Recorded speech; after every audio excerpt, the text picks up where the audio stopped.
Recently, there's been a lot of talk about various financial scandals. Bernie Madoff, Stanford Financial, and others. And I have some observations. First off, it seems as though that the only time that these types of financial scandals ever see the light of day is during times when the economy has gone south.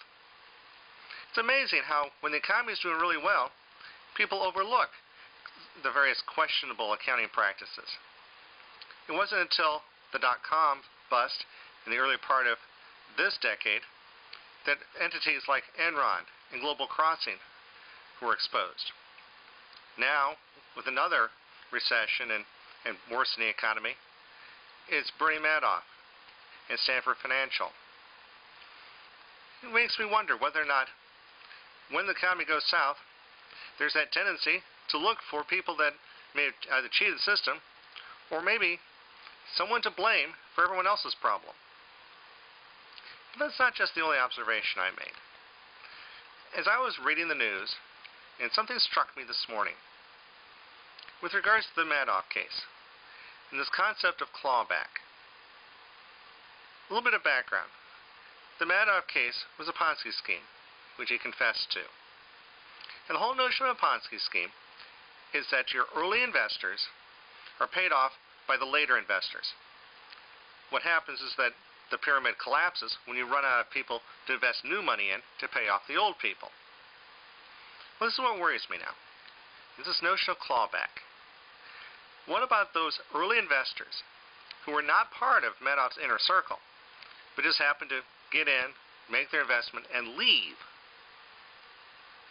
Clawback is basically saying, we're sorry, but the money you got belongs to somebody else, the later investors.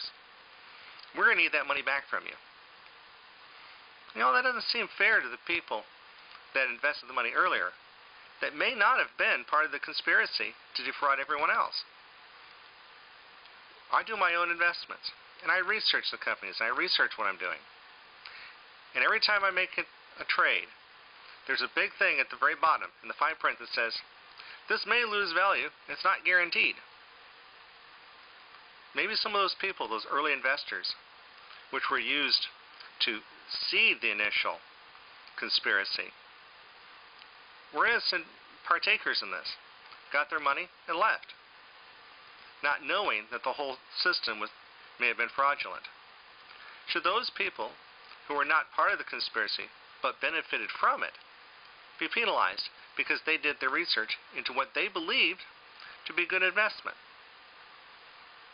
It makes one wonder. That whole notion of, we need to be fair to the other investors. Well, maybe they should have done their homework too.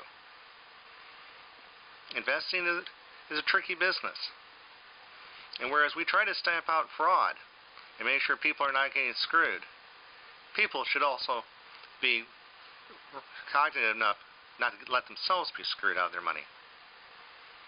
So I'm going to be following this just to see how this all plays out and whether or not the notion of fairness is actually being unfair to the people who did their homework.